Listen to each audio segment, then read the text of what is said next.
আসসালামু আলাইকুম। প্রিয় দর্শক, অন্য মঞ্চে আপনাদের সকলকে আমন্ত্রণ জানাচ্ছি। আগামী মুখ্যমন্ত্রী হতে চলেছেন কি অগ্নিমিত্রা পল?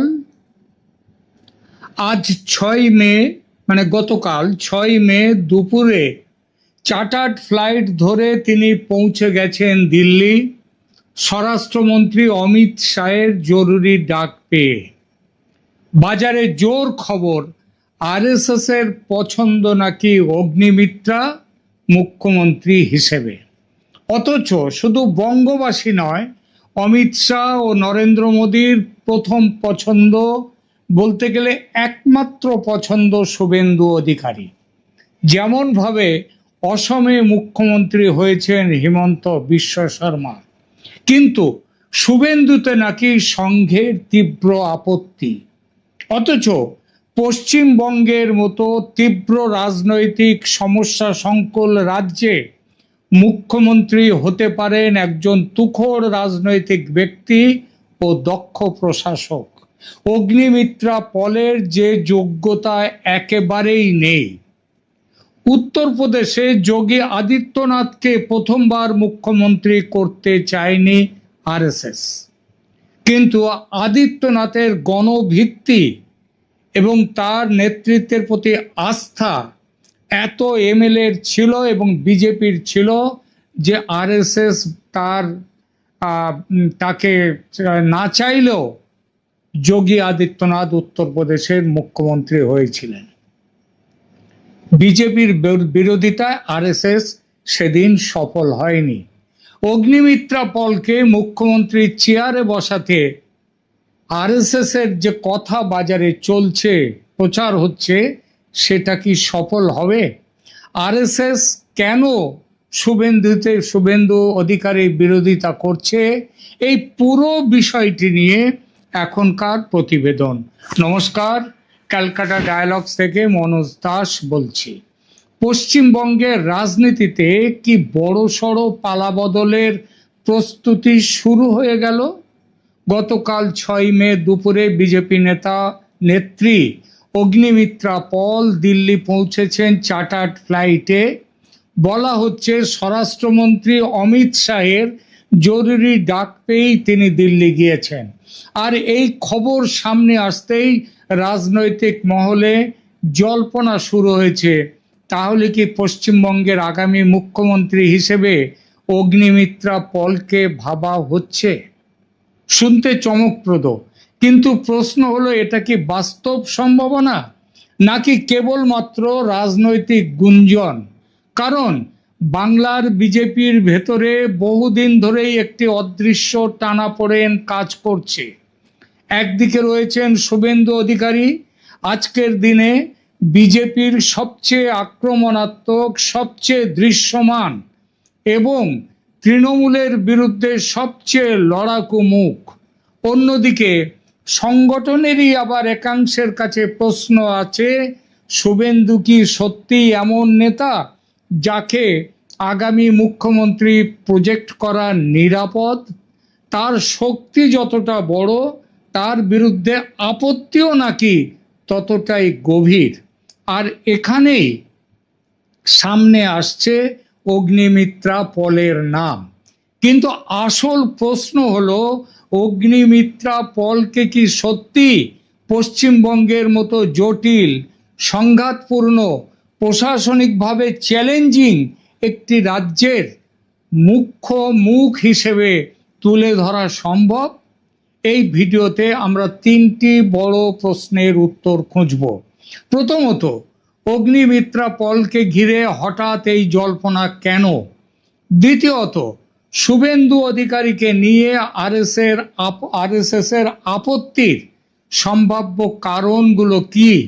আর তৃতীয়ত, বিজেপির কেন্দ্রীয় নেতৃত্ব, আরএসএস এবং বঙ্গ বিজেপির বাস্তব শক্তির সমীকরণ বিচার করলে শেষ পর্যন্ত মুখ্যমন্ত্রীর মুখ কে হতে পারেন বা কার হওয়া উচিত।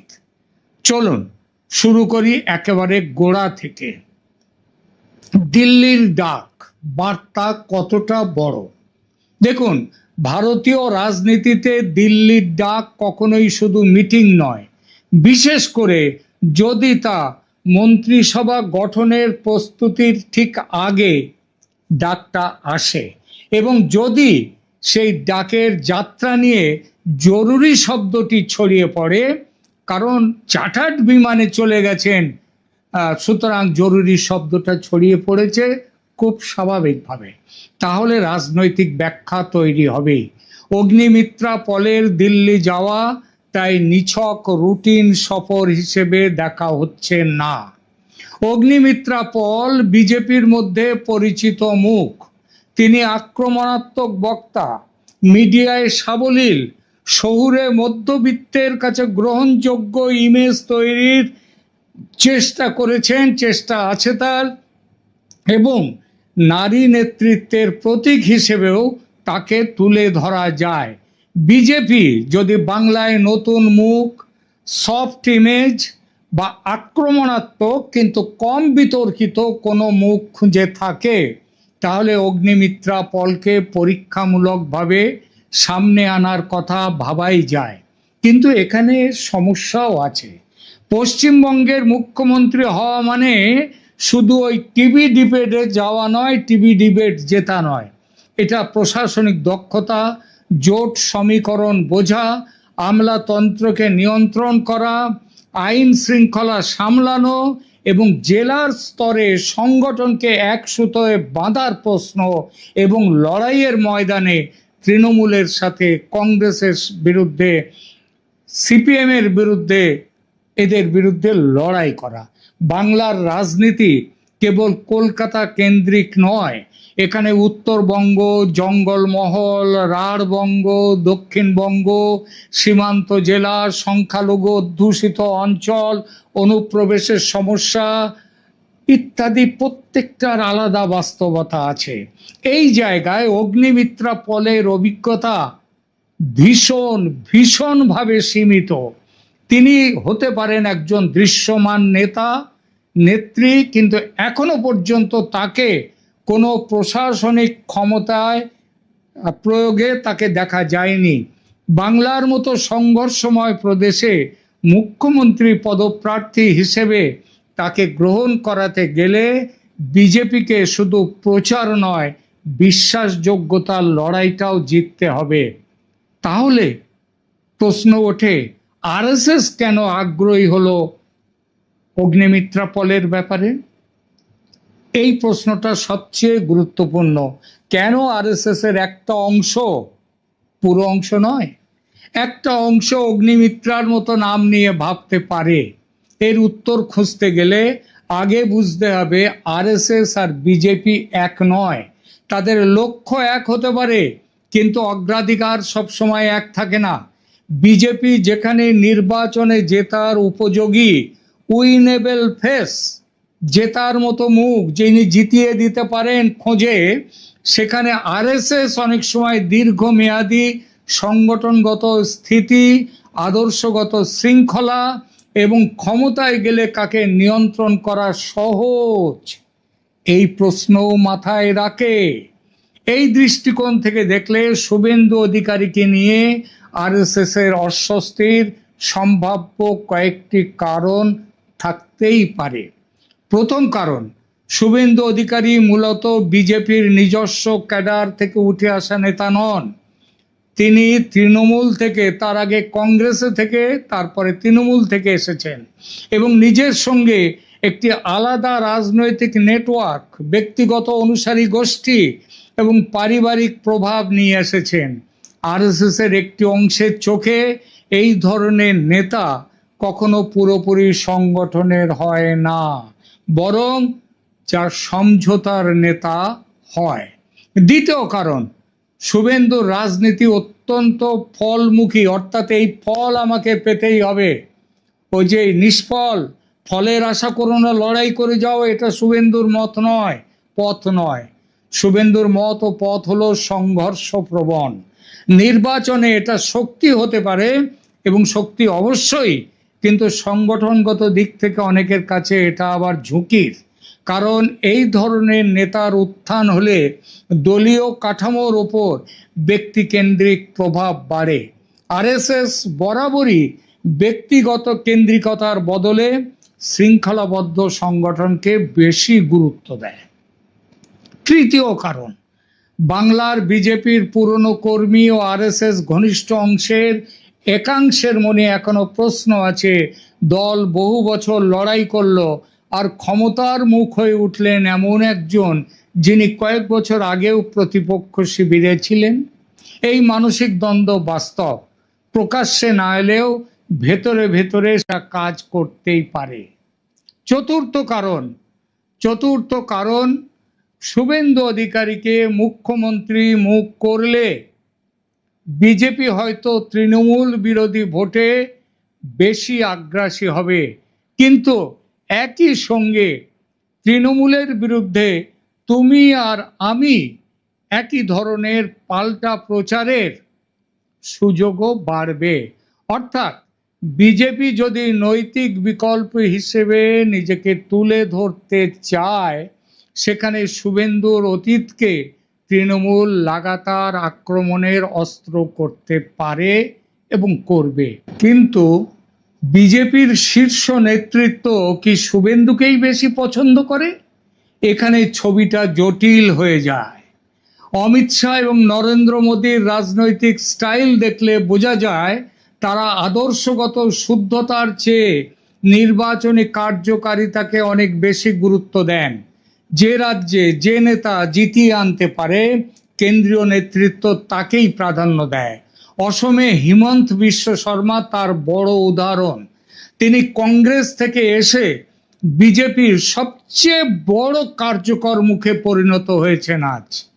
আজ অসমে বিজেপির সাফল্যের সঙ্গে তার নাম জুড়ে গেছে। শুধু অসম কেন, পুরো উত্তর পূর্ব ভারতের সমস্ত রাজ্যে হিমন্ত বিশ্ব শর্মার নাম বিজেপির উত্থানের সাথে জড়িয়ে গেছে।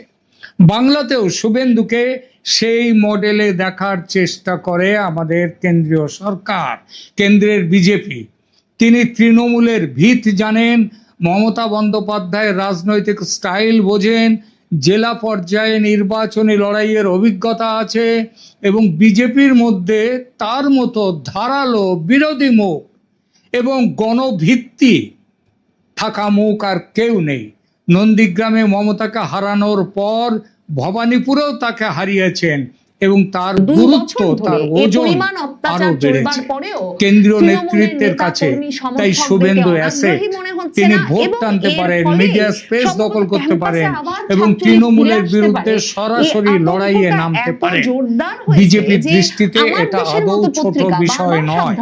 তাই যদি প্রশ্ন হয় মোদী শাহের পছন্দের তালিকায় কে এগিয়ে, তাহলে বাস্তবসম্মত উত্তর হবে শুভেন্দু এখনো অনেকটাই এগিয়ে। তাহলে অগ্নিমিত্রা পল কোথায় ফিট করছেন? অগ্নিমিত্রা পলের নাম উঠে আসার পেছনে কয়েকটি সম্ভাব্য ব্যাখ্যা আছে, এক্ষুনি বিশ্বাস করার কোনো কারণ নেই। এক, বিজেপি হয়তো চাপ তৈরি করছে, অর্থাৎ শুভেন্দুকেও জানান দেয়া হচ্ছে আপনি একমাত্র বিকল্প নন, ফলে তার উপর সংগঠনগত নিয়ন্ত্রণ বজায় রাখা সহজ হবে। দুই, বিজেপি হয়তো ভবিষ্যতের জন্য একাধিক মুখ তৈরি করতে চাইছে। একটি দল যদি কেবল এক ব্যক্তির ওপর দাঁড়িয়ে যায়, তাহলে সেটি কৌশলগতভাবে দুর্বল হয়ে পড়ে।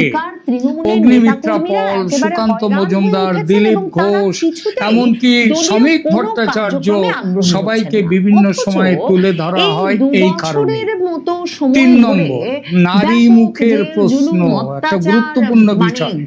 মমতা বন্দ্যোপাধ্যায়ের বিরুদ্ধে লড়াইয়ে বিজেপি যদি একজন মহিলা নেত্রীকে আক্রমণাত্মকভাবে সামনে আনে, তাহলে একটি বিশেষ ধরনের রাজনৈতিক ও মনস্তাত্ত্বিক বার্তা দেয়া সম্ভব।